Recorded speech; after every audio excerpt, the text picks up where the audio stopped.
as I mentioned, just this morning, the World Economic Forum released its latest Travel and Tourism Development Index. So Lauren, I think I'll go right to you. And can you tell us a little bit about how your team developed this index and what your findings were? Absolutely. So thank you. In the Travel and Tourism Development Index, it's the first edition of this index this year. It actually is built off 15 years of the Travel and Tourism Competitiveness Index, but it has been redeveloped with a new framework, new pillars and indicators to really look at how we can build forward in a more sustainable and resilient manner, making the tourism sector more robust and more able to withstand shocks, and such as the pandemic and others, whether they be environmental or health-related or geopolitical. So we've done that by including a number of new indicators related to sustainability, socio-economic conditions, and really, as you all have seen, the pandemic has impacted the sector dramatically. We estimate that there's 62 million jobs lost. 1 in 5 jobs lost globally are estimated to have come from the travel and tourism sector over the period of the pandemic. And we lost about 4.5 trillion in GDP related to travel and tourism. But we are recovering. So fortunately, in January 2022, we saw the improvement we saw in comparison to January 2021 was more in international arrivals than we saw over the growth of the whole of 2021. So there is promise, we're excited, and some markets are really taking opportunity from that. But the recovery is certainly uneven. It's not a surprise to all of you. And that is reliant on different border closures that still remain, vaccination rates in different economies. It also has been impacted by supply chain challenges, labor shortages, and of course geopolitical conflict. So that recovery is mixed, and more will need to be done by a number of economies to really build forward. I want to share the exciting part of who tops the index this year. That's Japan. They've come in as the new leader in the top 10. And I think they're an excellent example of what we've tried to build with this tool. They perform really well in air transport infrastructure, ground transport infrastructure, which allows people to visit a number of destinations around the country. Our previous edition of the report of the Competitiveness Index showed the risk of things like overcrowding, the degradation of natural and cultural resources, and their ability to disperse tourists and move them around to different destinations for different reasons is part of their success in topping the index. They also do really well on demand drivers, and what we mean is, what do you and I want to visit? And we rank that against cultural drivers, natural attractions, and non-leisure attractions. Non-leisure being universities, Forbes 2000 headquarters, what is bringing business travelers to your country too. And so they perform very well across all three of those, so there's different reasons for attracting visitors. And lastly, they perform well on socioeconomic resilience and conditions, which, given the impact of the pandemic and the status of a lot of workers in travel and tourism, often being from marginalized groups or from lower economic environments, having good social security nets, having good workers' rights, good conditions for supporting those workers in times of crisis gives them more ability to really, in the long run, build a resilient, secure sector. And so with that, I'll hand back to you. Thank you so much, Lauren. Mr. President, I'll turn to you now. Hearing what we just heard from Lauren and considering the future shocks that might come from COVID-19 or the effects of climate change, how are you looking at the future of travel and tourism in the Dominican Republic? Thank you very much. Thank you for this presentation of the World Economic Forum Index in tourism. I think it's very important, all the statistics, and in order that we can follow up with the appropriate public policies.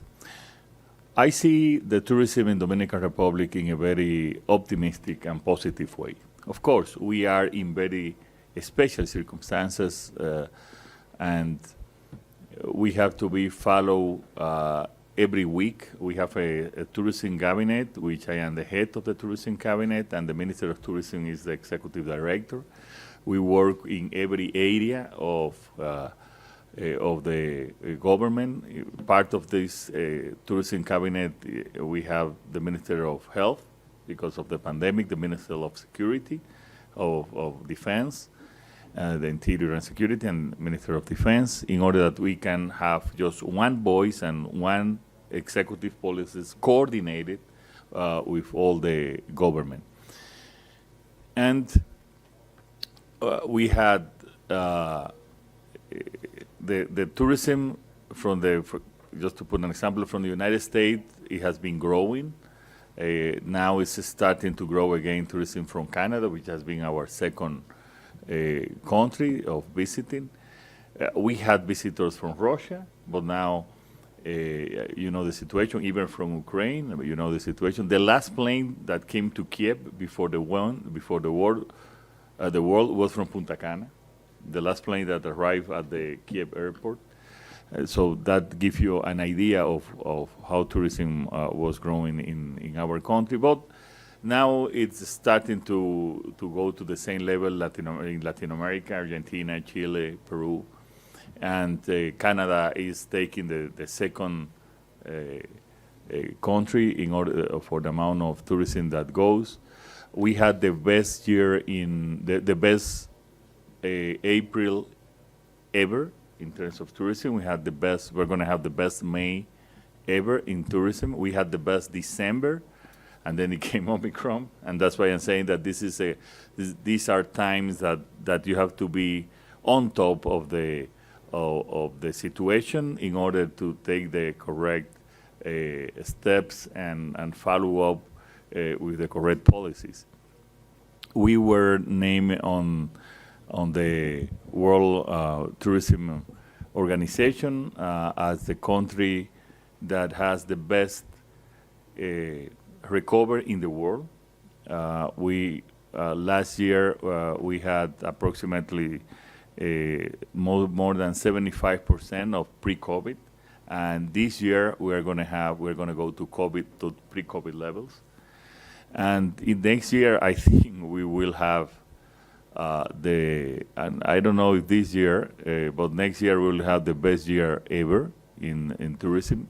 So we are very positive. Investment has been flowing. This year we'll have the more foreign investment in tourism ever.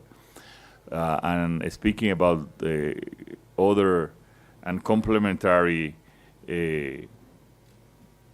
programs for tourism, right now we are building, the private sector is building 2 theme parks in Punta Cana. One, the Melia hotels with Kathmandu, and the other Cap Cana with environmental and a special theme park in terms of natural things that we can show in the country. So we are very optimistic. We are very positive. We know we still have at the rest of the year difficulties, but we are prepared to jump on those problems and as we did with the pandemic, has public policies that can make the solution, and Dominican Republic has a safety. It's a safety destination. It's in every way, in security, in health, and our people love tourism, and that's, I think, the most important part. Dominicans love to have tourists in our country, and because of that, and because of the economic climate and the incentive for investment, we will continue to grow in a very good way for our economy.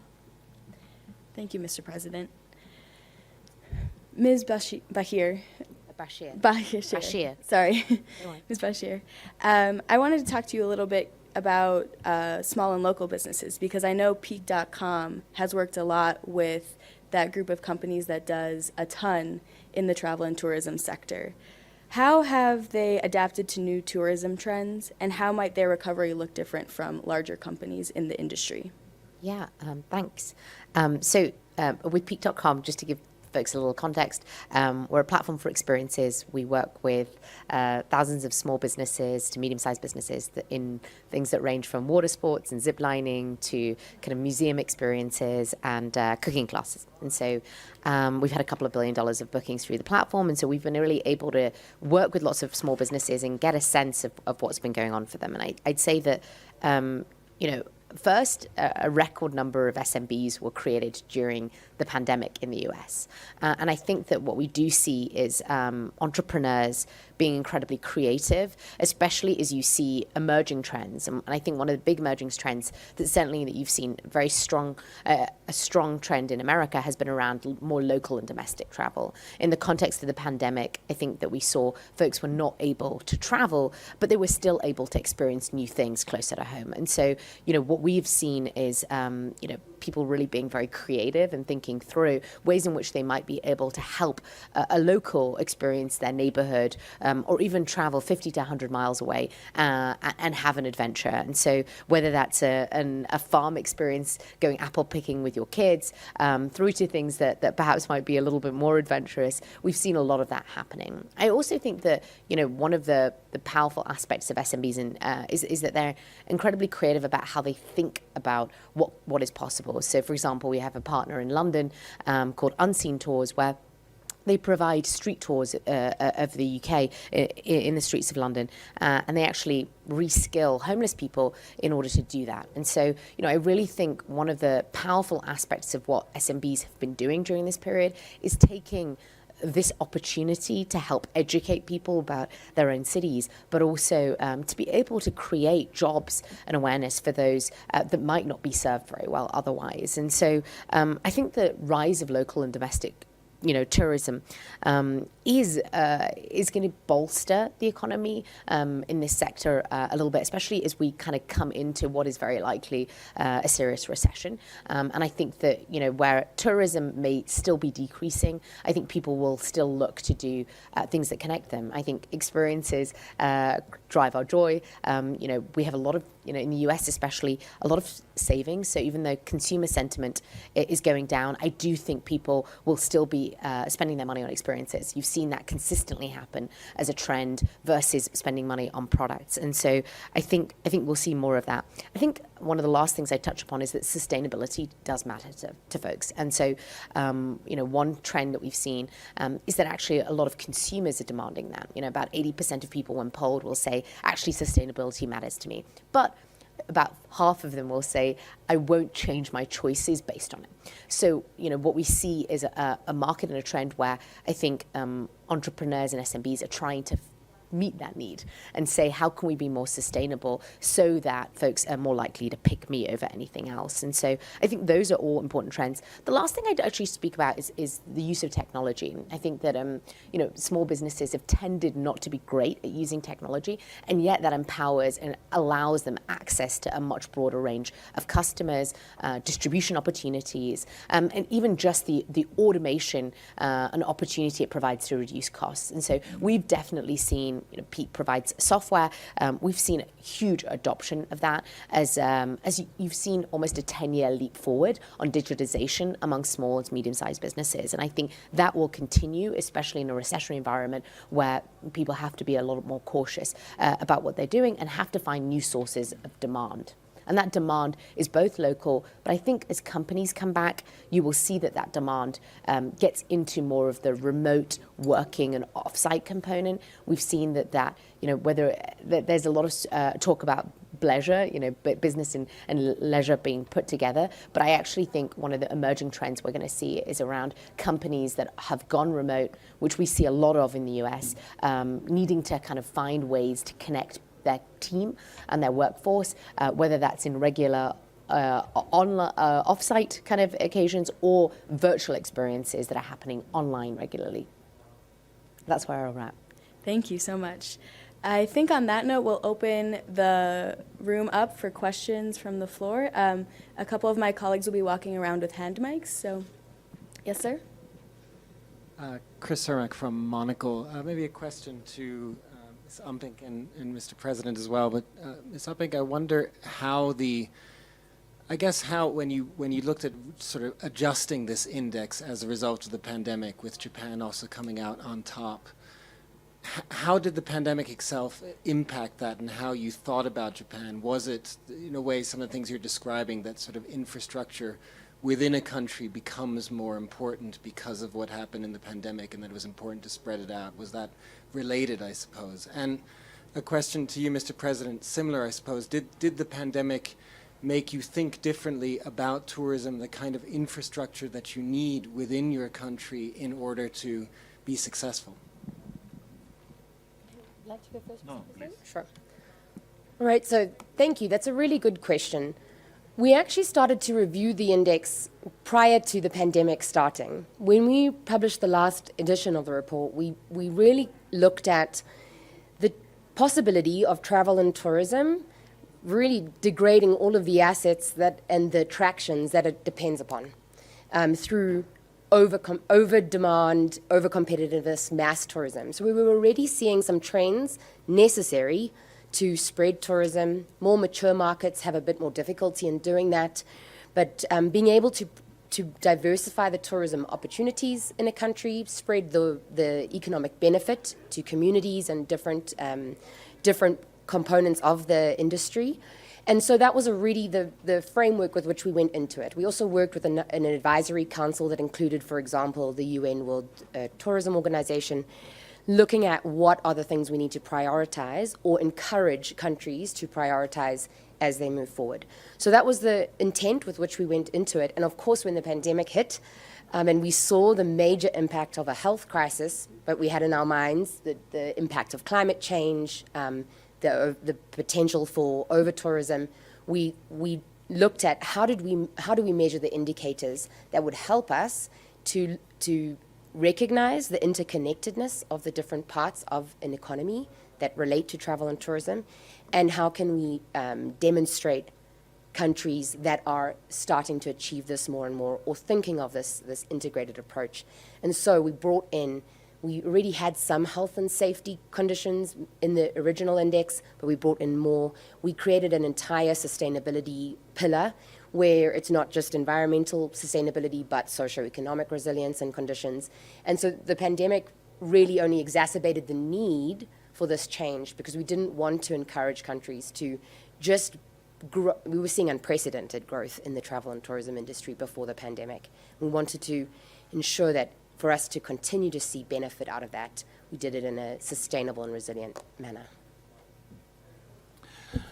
Well, I think that the pandemic changed our viewing everything, and in every public policy that you address from now on. But in tourism, in our economy and in Latin America, you have to think that in terms of the GDP impact, apart from the small countries of the Caribbean, the small island, and we were the biggest country in terms of the tourism impact on our economy.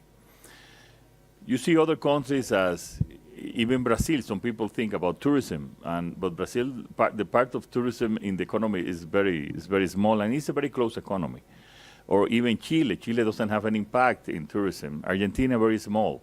Uruguay, it has, and it was one of the, I think it was the second or the third country that had the most recovered. President Lacalle did a very good job on that. But we had the biggest impact on our GDP. So to recover my economy was to recover tourism. And I have been saying that because that was our main objective.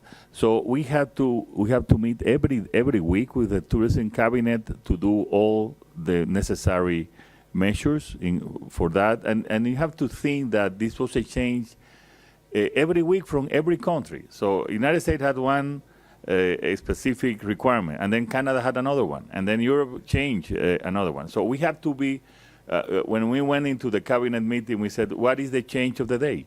What is the crisis of the day? How we have to adapt to that. And then they changed that they had to do PCR tests. So we had to look for all the PCR tests and to buy and to rent a plane and to go directly to Dominican Republic in order to be prepared for that.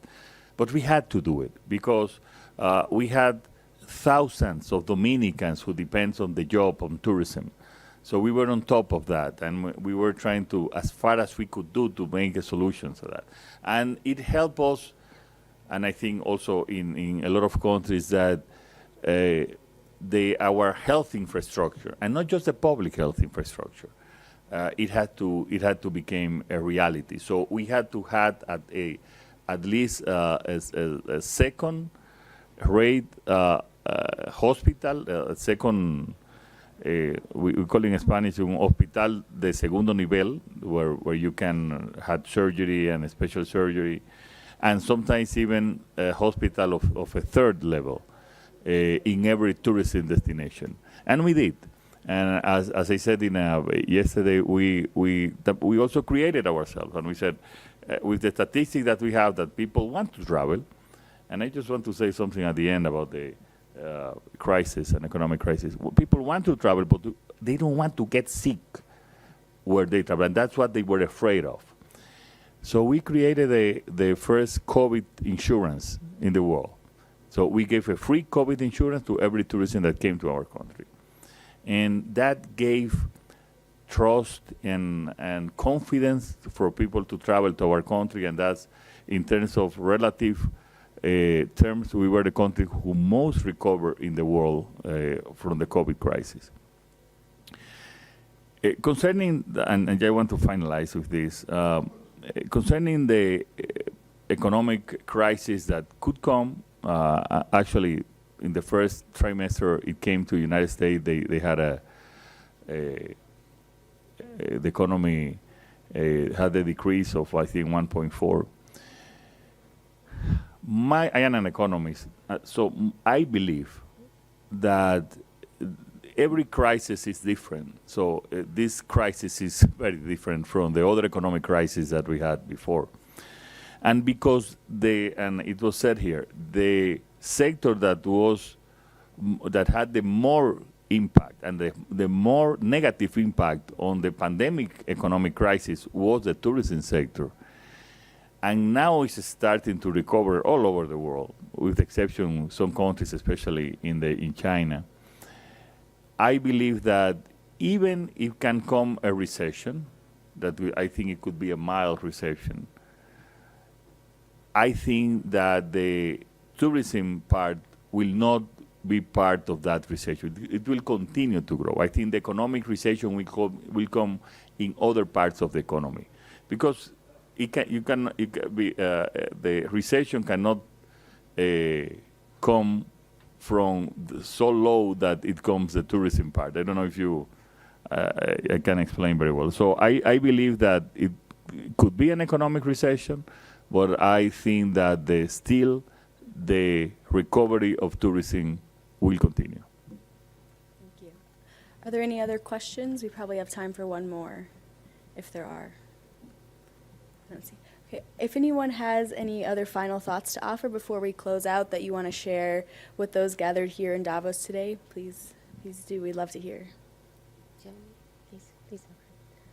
I think it was mentioned by both of my colleagues around the sustainability and the opportunity for natural tourism and experiences, local experiences. As we start to see many more people traveling to those destinations, we will need to be careful that we don't see the same challenge again, that those places become oversubscribed. And so putting in the right policies now, learning from the pandemic, will be crucial for the travel and tourism industry. And we hope that the index can be used as a tool to do that, enabling both businesses and policymakers to really think carefully. And I really appreciate what you're saying about your tourism cabinet, because we've seen some of the countries that have recovered quicker have been those that have really put tourism as a whole of government approach, looking at all of the different components like healthcare, like policy, and making sure that those pieces interconnect and can depend on each other.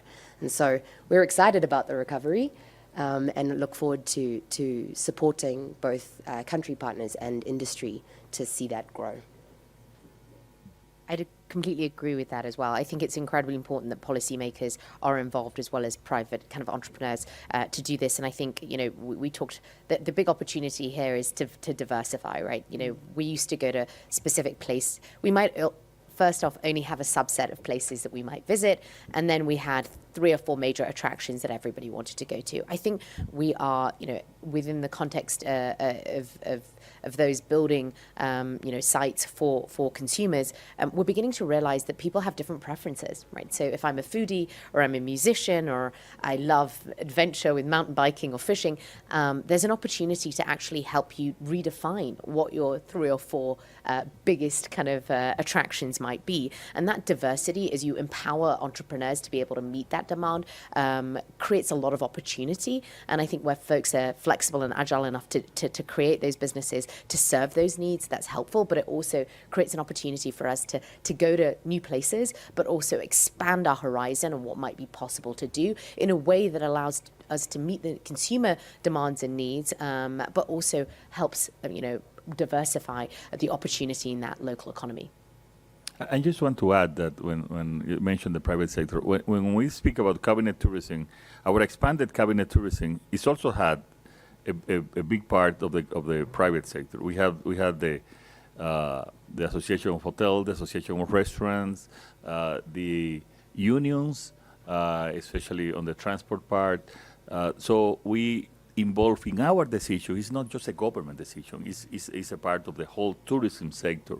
When you make sometimes during the pandemic very harsh decisions, you have to count on every part. And for us, our philosophy as a government is always to have consensus. It's always to speak with the social sector and the private sector. And I think a big part of our success has been those consensus and those unified criteria to execute in our country as a public policy, but as a policy for all. Thank you so much. I think that's a good note to close out the panel on. Thank you to all the panelists for joining us. I think we all really benefited from your insights.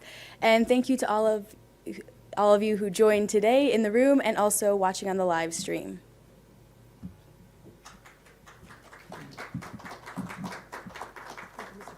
Thank you.